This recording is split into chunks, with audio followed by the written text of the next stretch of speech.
Sebab yang ke-27, ya, yaitu terlalu tersibukkan dengan banyak hal. Begini maksudnya, teman-teman coba kerucutkan pada program-program yang padat, berisi, bernilai tinggi, ya, walaupun tidak banyak. Kalau Anda bisa dalam sehari saja menjaga sholat 5 waktu on time, ya, betul-betul dengan kehusyuannya, awal waktunya, berjamaahnya dan segala macam. Terus kemudian Anda bisa mengikuti dengan sholat rawatib, qabliyah dan ba'diyahnya. Anda ikuti dengan zikir pagi petang. Tidak terlalu banyak programnya. Sholat duha dan sholat malam. Ini sudah luar biasa. Coba fokus ke situ dan ya, lakukan ini jadikan sebagai program utama. Termasuk itu baca Quran dan berdoa di waktu mustajab antara azan dan iqamah, ya, dan seterusnya. Ini contoh. Jadi nggak usah terlalu banyak program. Kalau itu sudah berjalan, maka sudah menjadi sebuah rutinitas dan Anda lihat ternyata setelah Anda lakukan itu ada banyak waktu, masih ada waktu-waktu luang, Anda gunakan misalnya potensi yang lain apa? Misalnya suka baca buku, ya, suka misalnya menulis, ya, suka misalnya berdiskusi dan seterusnya. Nah ini bisa kita kembangkan setelah itu. Tapi jangan teman-teman baru bangun tidur sudah ada 1000 program di otaknya. Dan dia tidak tahu yang mana dia harus dahulukan, skala prioritaskan, dan dia tidak tahu yang mana dia harus kerjakan. Orang seperti ini kalau terlalu banyak programnya, kita akan temukan dia seperti orang yang cuma mencomot-comot, di sini sedikit, di sini sedikit, di sini sedikit, sehingga tidak ada yang sempurna. Makanya Nabi SAW mengatakan, amal yang paling dicintai Allah, habbul amali ilallah, ya, adwamuha, wa inkan, yang rutin dikerjakan, dikomitmenkan walaupun sedikit, maksudnya sedikit, ya, secara jenisnya, ya. Tapi secara kuantitasnya dan kualitasnya dijaga, seperti itulah, ya. Anda lebih baik bisa menjaga sholat duha 2 rakaat tapi rutin dibandingkan Anda kerjakan 8 rakaat atau 12 rakaat tapi cuma sekali dalam sebulan atau dalam setahun. Maka ini tidak terlalu memperbanyak program adalah hal yang sangat baik, sehingga nanti akhirnya Anda selalu mengatakan oh nanti saja, oh besok saja dan seterusnya. Allah musta'an. Allah tempat kita meminta pertolongan. Semoga Allah memudahkan dan memberkahi umur kita sehingga kita bisa banyak diberikan taufik mengerjakan hal-hal yang harus kita selesaikan sebelum meninggalkan dunia ini. Kata penulis, sebab ke-27 adalah terlalu tersibukkan dengan banyak hal. Penghalang paling besar dalam kehidupan seorang muslim bagi jadwal kehidupan dan berbagai urusannya adalah tidak adanya perencanaan dan pengaturan program. Tidak adanya perencanaan dan pengaturan program. Hingga terkadang ia harus menghadapi tumpukan pekerjaan di dalam waktu yang bersamaan hingga tidak mampu melaksanakannya. Hal semacam ini juga banyak terjadi pada sebagian orang yang multazimin. Sudah sering kita jelaskan multazim artinya orang yang coba istiqamah di ajaran Allah. Hingga berbagai macam pekerjaan menumpuk, mulai dari pekerjaan tugas sampai urusan keluarga, kerabat, teman-teman akrab dan lainnya. Hingga tidak ada waktu baginya untuk beribadah kepada Tuhannya. Hal demikian ini disebabkan oleh beberapa hal. Ya, jadi makanya teman-teman kalau ada kesempatan untuk mengerjakan satu perbuatan jangan ditunda, walaupun itu mudah, selesaikan. Karena Anda tidak tahu. Ya, akan datang pekerjaan apa lagi setelahnya, akan datang tugas apa lagi tanda kutip dari Allah SWT. Anda tersibukkan dengan program apa lagi yang baru, maka jangan tumpukan, clearkan selesai. Kalau sudah clear baru kita buat program yang baru. Tapi yang penting teman-teman usahakan clear. Ada orang banyak begitu ya, dia tidak menuntaskan banyak hal dalam hidupnya. Contoh misal baca buku seperti ini, dia sudah beli, dia sudah miliki di rumah, tapi kalau kita tanya mungkin setahun, 2 tahun, apakah Anda sudah menyelesaikan buku itu? Jawabannya pasti belum. Atau banyak mengatakan belum. Kenapa? Karena dia cuma beli, dia nggak menuntaskan program. Anda kalau sudah beli ini mengeluarkan uang, Anda punya tugas dan kewajiban untuk menyelesaikannya. Supaya tidak sia-sia gitu. Anda nanti bisa beli buku baru. Banyak orang tidak. Oh ini bagus. Belum sempat dibaca, kemudian ada beli buku baru. Bahkan seringkali mereka hanya karena menjadikannya sebuah hobi saja. Sampai akhirnya beli buku di misalnya Islamic Book Fair atau yang semacam itu, misalnya pameran buku Islam. Mereka beli lagi. Ternyata tahun lalu sudah beli buku itu. Bahkan belum dibuka plastiknya menumpuk di gudang. Ini kan semua sia-sia saja. Sayang gitu. Yang harusnya mungkin uang itu Anda bisa belikan buku yang lebih bermanfaat. Ini salah satu teman-teman pemicu kenapa kami berusaha untuk selalu membedah buku. Karena kebanyakan yang kami temukan di lapangan, mereka nggak menyelesaikan buku itu. Gitu kan? Sayang sekali. Berapa banyak orang di antara kita minum obat, contoh saja, dosisnya sekian. Dia tidak selesaikan obat itu. Misal, berapa banyak orang makan makanan, dia nggak selesaikan, padahal dia sudah ambil, dan itu tanggung jawab dia menyelesaikannya. Dan sekian banyak contoh berhubungan dengan masalah ini. Tumpuk-tumpuknya beli pakaian, beli sepatu, beli tas, mungkin dia tidak pakai. Gitu kan? Ini semua masuk dalam tabdzir. Ya, mubadzir, ini tidak boleh teman-teman sekalian. Oleh karena itu, coba belajar menuntaskan program yang sudah Anda lakukan walaupun sederhana. Ingat, kesuksesan seseorang itu dinilai dari bagaimana dia menyelesaikan program harian dia. Misal contoh Anda lapar, Anda makan, dan Anda berhasil kenyang, Anda sudah sukses di poin itu. Nah coba tarik itu dalam semua lini kehidupan kita. Seperti kita kalau haus, kita minum, kita cari minum dan dapat minum, dan akhirnya haus kita hilang. Kita sudah sukses di poin itu. Baik, lakukan pada semua hal. Anda beli buku, tuntaskan. Anda beli baju, pakai. Anda apalah, semua harus dituntaskan. Nah, beberapa hal yang ditulis oleh penulis yang menyebabkan terjadinya banyak sekali menumpuk pekerjaan, ya, sehingga tidak ada yang selesai. Yang pertama, menunda-nunda pekerjaan sehari-hari hingga pekerjaan bertumpuk-tumpuk antara satu dengan yang lainnya. Makanya tuntaskan, coba berusaha beristi'anah billah, minta tolong kepada Allah SWT, minta, ya Allah mudahkan saya selesaikan tulisan ini, ya Allah mudahkan saya selesaikan rumah ini, saya selesaikan utang ini, saya selesaikan hafalan ini, saya selesaikan bacaan ini, saya selesaikan ini dan itu. Yang kedua, tidak ada penentuan prioritas pekerjaan yang harus didahulukan dan diutamakan. Padahal Anda harus fokus, prioritaskan. Kalau menumpuk pekerjaan, maka mulai dari pekerjaan yang Anda anggap paling mudah dan mulai saja dulu. Contoh misal begini teman-teman, Anda punya rumah berantakan sekali. Berantakan sekali, jadi berantakan luar biasa. Saya pernah menghadapi dengan keluarga saya begitu. Maka saya berikan contoh pada saat itu. Kalau kita lihat berantakan seperti ini, jangan kita bilang, waduh kepala saya pusing dan berantakan. Enggak.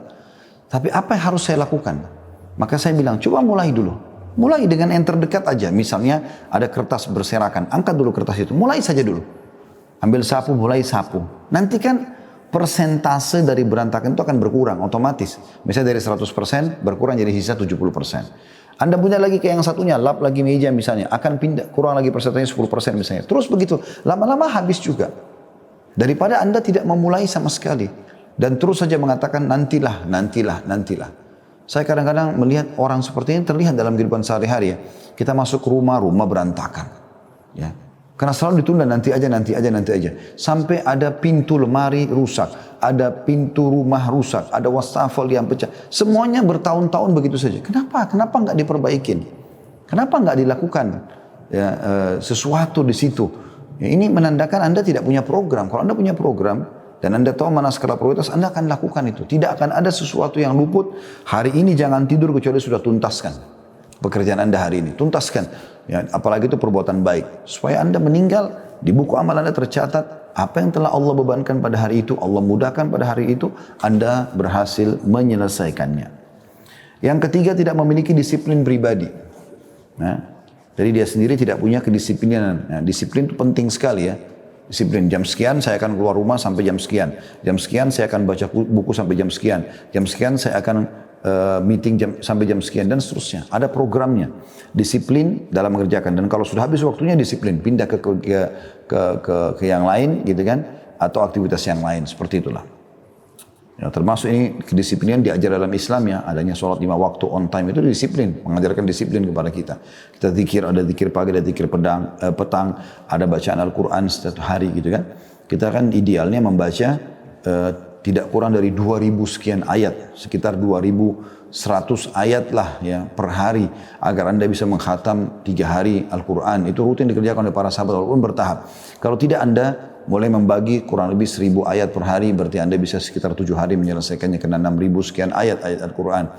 Ya, nanti pelan-pelan bertahap Anda turun. Kalau tidak, Anda sebulan sekali berarti sehari 1 juz. Itu, tapi ada program dan mulai Anda tingkatkan ya, membentuk kedisiplinan untuk menjalankan, lalu kemudian Anda pindah ke program yang lebih baik ya, atau ke peningkatan kualitas, lalu Anda disiplin lagi dan seterusnya. Yang keempat, tidak memiliki kepedulian.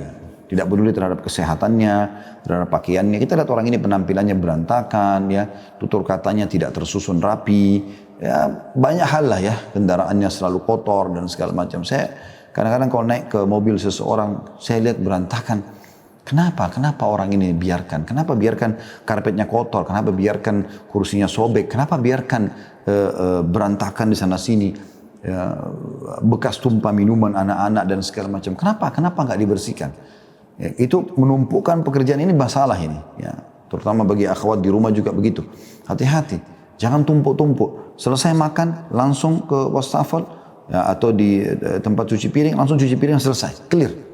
Jadi selesai pekerjaan itu, tuntas pada saat itu. Juga kita lega gitu kan, tidak menumpuk-numpuk pekerjaan. Kata beliau, menumpuknya pekerjaan yang selalu ada di dalam kehidupan seseorang adalah merupakan satu di antara penghalang kemajuan dan ketenangan jiwa yang merupakan pembantu dirinya untuk melakukan ketaatan kepada Tuhannya.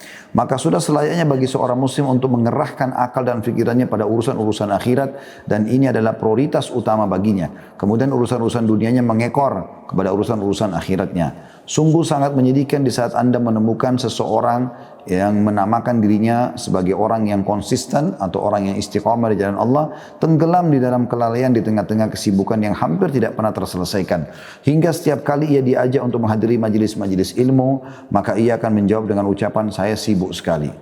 Ya, dan setiap kali engkau menasihatinya agar menuntut ilmu dan banyak membaca buku, maka alasannya adalah waktunya sempit dan banyak kesibukan. Dan kapan ia akan membaca? Tanda tanya. Kapan berintrospeksi diri? Tanda tanya. Dan kapan berdakwah di jalan Allah? Apakah sampai mati itu terus yang akan dia katakan? Tersibukkan karena hanya menumpukan pekerjaan saja. Barang siapa yang memiliki kebiasaan seperti itu, maka ia tidak pernah berhenti mengemukakan alasan-alasan. Dan di antara mereka ada yang sibuk mengejar harta kekayaan dunia, hingga ia kejar harta kekayaan tersebut dengan penuh kehausan. Karena barang siapa masih ada tambahan, atau barangkali masih ada tambahan baginya. Dalam sebuah pepatah dikatakan, tidakkah engkau melihat betapa keajaiban-keajaiban zaman tidak pernah habis, padahal waktu selalu mencampur baurkan antara sesuatu yang mudah dengan sesuatu yang sulit. Dan di bawah ini terdapat beberapa faktor yang dapat membantu Anda untuk mengatur waktu, kemudian melakukan kesibukanmu tanpa harus menemui kesulitan atau bersedih hati. Yang pertama, memiliki pandangan yang jelas. Yang saya maksud, kata penulis ini, adalah hendaknya seseorang memiliki gambaran yang baik dan jelas tentang bagaimana cara berinteraksi dengan lingkungan yang di sekitarnya dan faktor-faktor yang mempengaruhi, baik secara negatif atau positif di dalam aktivitas harian, bulanan, dan tahunannya, atau bahkan hingga lebih jauh dari itu. Untuk itu kita harus sanggup menjawab banyak pertanyaan yang terpenting diantaranya, apa saja tujuan saya, apa saja tujuan yang ingin saya realisasikan. Ya, Anda mulai bertanya, kira-kira apa? Sarana apa yang saya gunakan untuk mencapai tujuan tersebut? Hari ini misalnya mau berbuat apa? Kemudian pikirkan sarananya apa yang harus saya lakukan? Tujuan apa yang harus saya jadikan prioritas utama dari sekian pekerjaan? Berapa lama waktu yang saya miliki? Jangan berlama-lama.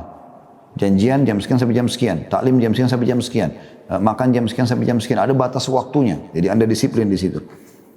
Dan supaya lebih rinci lagi, maka kita harus membagi pekerjaan-pekerjaan dan aktivitas yang hendak ya, kita lakukan untuk mencapai tujuan kita menjadi beberapa bagian. Yang pertama misalnya pekerjaan yang penting dan mendesak, yaitu tugas penting yang harus dan mesti dilakukan dengan segera atau di masa mendatang karena melihat akibat buruk dan fatal yang akan ditimbulkan dari penundaan waktu pelaksanaannya.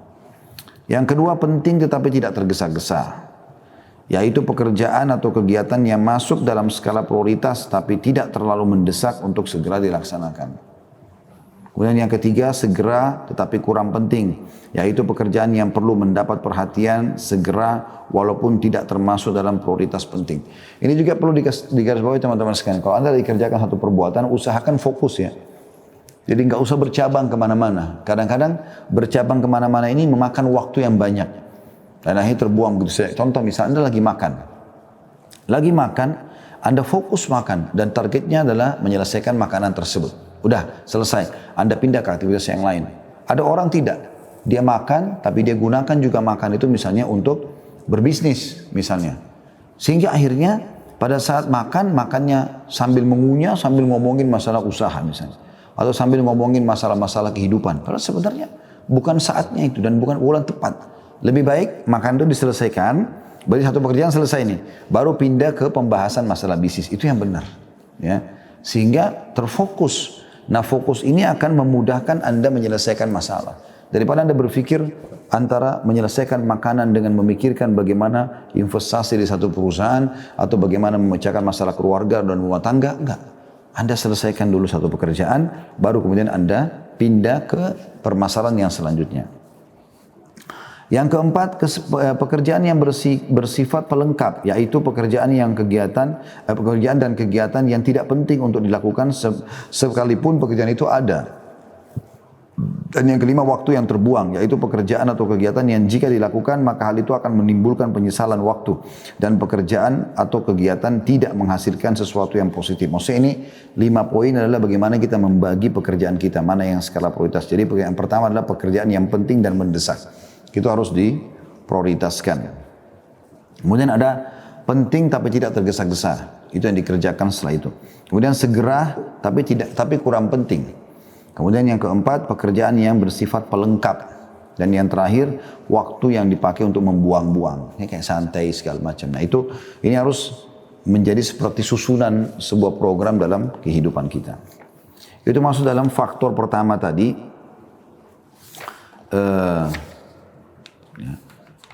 Tentang rancangan penulis bagaimana agar kita bisa menyibukkan waktu kita dengan hal-hal yang bermanfaat. Jadi pandangan pertama tadi memiliki pandangan jelas dan ada kurang lebih tadi pembagian 5 poin untuk di poin pertama ini untuk menata mana yang harus kita kerjakan terlebih dahulu.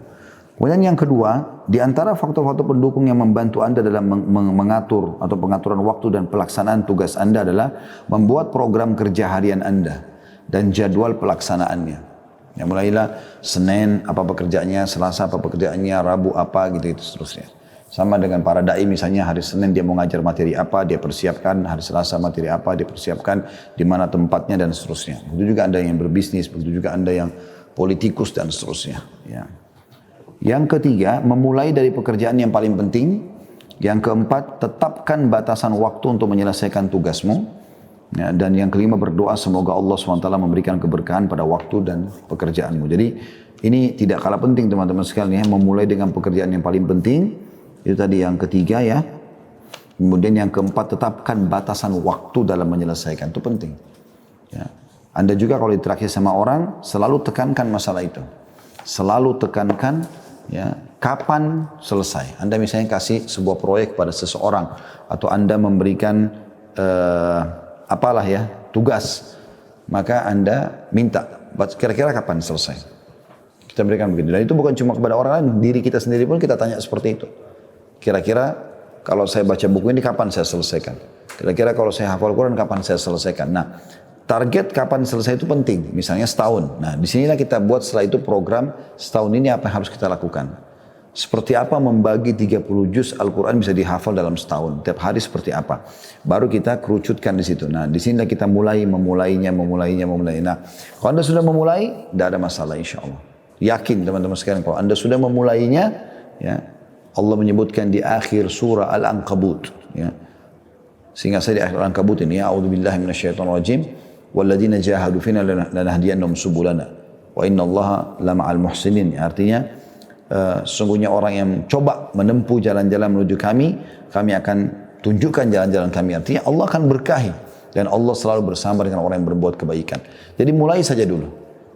Insya Allah kalau Anda niatnya baik, maka akan selesai hafalan Quran dalam setahun. Insya Allah kalau niat Anda baik, akan selesai baca buku dan ta'limnya dalam 1 bulan misalnya dan seterusnya. Seperti itulah.